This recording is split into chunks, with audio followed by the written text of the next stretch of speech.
வணக்கம். நாம இப்போ ஒரு செம்மையான விஷயத்த பத்தி பார்க்க போறோம். நம்மளோட கவனமும் ஈடுபாடும் எப்படி நம்ம கேரக்டரை அப்படியே மாத்துது அப்படிங்கறத பத்தின ஒரு சூப்பரான தத்துவ கட்டமைப்பை இந்த விளக்க தொகுப்புல நாம அலச போறோம். இது ஏதோ போரடிக்கிற தத்துவ பாடம்லாம் கிடையாதுங்க. நம்ம மனசு எப்படி வேலை செய்யுதுன்னு தெரிஞ்சுக்க ஒரு அருமையான வாய்ப்பு. வாங்க உள்ளே போகலாம். சரி, ஆரம்பிக்கிறதுக்கு முன்னாடி உங்ககிட்ட ஒரு கேள்வி. ஒரு நிமிஷம் அப்படியே பாஸ் பண்ணிட்டு யோசிச்சு பாருங்க. உங்க மனம் இப்போ இந்த நிமிஷம் எதை உள்வாங்கிட்டு இருக்கு?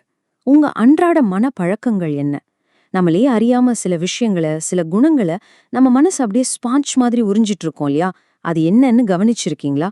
இந்த கேள்விக்கான பதில்ல தான் நாம இன்னைக்கு பார்க்க போற ஒட்டுமொத்த விஷயமும் அடங்கியிருக்கு. ஓகே, இப்போ நாம நேரடியாக விஷயத்துக்குள்ள போயிடலாம். இன்னைக்கு நாம அலச போற மூலப்பதிவு ஸ்ரீமத் சுவாமி சித்பவானந்தர் எழுதின டெய்லி டிவைன் டைஜஸ்ட் அப்படிங்கிற ஒரு புத்தகத்திலிருந்து எடுக்கப்பட்டது. குறிப்பா மே 25ஆம் தேதிக்கான ஒரு சின்ன பதிவு இது. பார்க்கறதுக்கு ரொம்ப சுருக்கமா இருந்தாலும் இதுக்குள்ள பொதிஞ்சிருக்கிற உளவியல் மற்றும் தத்துவ அர்த்தங்கள் ரொம்ப ரொம்ப ஆழமானது. இந்த உரையை நாம ஒரு நியூட்ரலான தர்க்க ரீதியான பார்வையில இப்போ டீகோட் பண்ண போறோம். ஆசிரியரோட வாதம் தொடங்குற அடிப்படை புள்ளியே இந்த வாக்கியத்துல தாங்க இருக்கு. மனம் தொடர்ந்த மாற்றங்களுக்கு உள்ளாகிக் கொண்டே இருக்கிறது. இது கொஞ்சம் கவனிங்க. நம்ம மனம் அப்படிங்கிறது எப்போதுமே ஒரு நிலையான மாறாத பொருள் கிடையவே கிடையாது. அது தன்னை சுத்தி இருக்கிற சூழலாலும் நாம கவனிக்கிற விஷயங்களாலும் ஒவ்வொரு செகண்டும் தொடர்ந்து மாறிக்கிட்டே இருக்கு அப்படிங்கிறது தான் இதோட ஆழமான அர்த்தம். சரி, இது எப்படி வேலை செய்யுதுன்னு ஒரு தர்க்க ரீதியான 3 படிகள்ல பாப்போம். ஃபர்ஸ்ட், மனம் எப்பவும் மாறிக்கிட்டே இருக்கு. செகண்ட், அப்படி மாறக்கூடிய மனம் ஏதோ ஒரு குறிப்பிட்ட பொருளின் மீதோ அல்லது எண்ணத்தின் மீதோ தீவிர ஈடுபாடு கொண்டு அதை ஆராதிக்க தொடங்குது. தேர்ட், அதோட விளைவென்ன தெரியுமா? மனம் எதை ஆராதிக்குதோ அந்த பொருளோட குணாதிசயங்களை அது அப்படியே உறிஞ்சிக்குது. சிம்பிளா சொல்லணும்னா, நம்ம முழு கவனமும் எதன் மேல குவிக்கப்படுதோ அதுதான் நம்ம மனசின் எதிர்கால பரிணாமத்தையே நேரடியாக தீர்மானிக்குது. இவ்ளோ பவர்ஃபுல்லான கான்செப்ட்ல இது. இது எதை மிகச்சிறப்பா விளக்குது அப்படின்னா, ஆசிரியோட அந்த மைய உருவகத்தை, அதாவது அந்த மெட்டஃபரை ரொம்ப அழகா நமக்கு காட்டுது. ஒரு வெற்ற வெள்ளை துணியை எடுத்து எந்த நிற சாயத்துல வேணும்னாலும் நம்ம முக்கி எடுக்க முடியும் இல்லையா? எக்ஸாக்ட்லி அதே மாதிரி தான் நம்ம மனசும் செயல்படுது. மனம் அப்படிங்கிற இந்த வெள்ளை துணி அது தொடர்பு கொள்ற நல்லதோ கெட்டதோ எந்த ஒரு குணத்தையும் ஒரு தடையுமே இல்லாம அப்படியே சாயமா ஏத்துக்கும் தன்மை கொண்டது. இந்த இடத்துல ஆராதனை அல்லது அடோரேஷன் அப்படிங்கிற வார்த்தையை நம்ம ரொம்ப சரியா புரிஞ்சுக்கணும். இதை ஏதோ வெறும் ஒரு மத ரீதியான உணர்வா மட்டும் நீங்க பார்க்க தேவையில்ல. இந்த ஆசிரியரோட தத்துவ கட்டமைப்பின்படி பாத்தீங்கன்னா, ஆராதனை அப்படிங்கிறது ரொம்ப ஆக்டிவான ஒரு சைக்கலாஜிக்கல் ப்ராசஸ். அதாவது ஒரு அதீத தீவிரமான கவனம் அல்லது பற்றுதல். அந்த தீவிர பற்றுதல் தான் உங்க மனம் எந்தெந்த குணாதிசயங்களை உறிஞ்ச போகுது அப்படிங்கறத தீர்மானிக்குது. மனசோட இந்த பலவீனத்தை, அதாவது அது எதை வேணாலும் அப்படியே உள்வாங்கிக்கும் அப்படிங்கிற தன்மையை அடையாளம் கண்ட பிறகு இந்த உரை ஒரு முக்கியமான தீர்வை நோக்கி போகுது.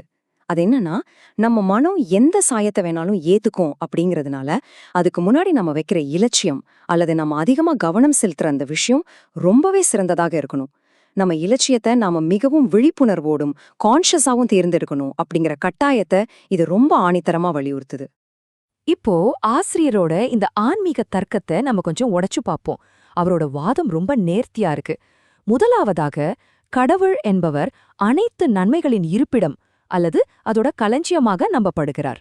இரண்டாவதாக, மனம் தான் ஆராதிக்கும் பொருளோட குணங்களை இயல்பாவே உறிஞ்சுக்குது. ஆக இந்த ரெண்டையும் நீங்க சேர்த்து பார்க்கும்போது அந்த முழுமையான நன்மையின் களஞ்சியத்தை ஆராதிப்பது அப்படிங்கிறது மனிதனுக்கு இயல்பாகவே மிக உயர்ந்த நன்மையை செய்யும் ஒரு செயலாகும் அப்படிங்கிற முடிவுக்கு அவர் வராரு. இங்கே குறிப்பிடப்பட்டிருக்கிற முழு ஆர்வத்தோடு அப்படிங்கிற வார்த்தையை கொஞ்சம் தீவிரமா கவனிங்க. ஏதோ கடமைக்குன்னு மேம்போக்கா கவனம் செலுத்துறது கிடையாது.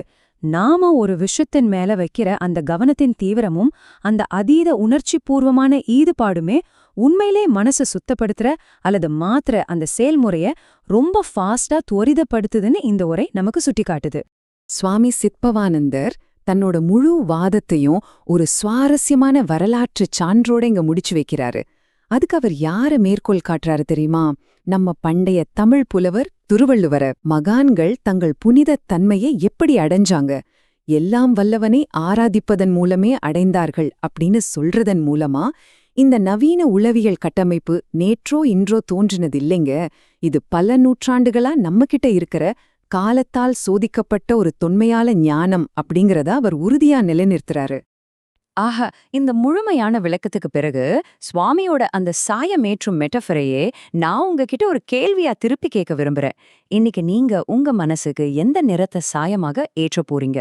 உங்க லைஃப்ல நீங்க எதை தீவிரமா கவனிக்கவும் ஆராதிக்கவும் தேர்ந்தெடுக்கிறீங்களோ அதை பொறுத்து தான் உங்களின் குணாதிசயமும் அமைய போகுது. கொஞ்சம் யோசிச்சு பாருங்க. இந்த அலசல் உங்களுக்கு ரொம்பவே பயனுள்ளதா இருந்திருக்கும்னு நம்புறேன். இணைந்திருந்ததற்கு நன்றி.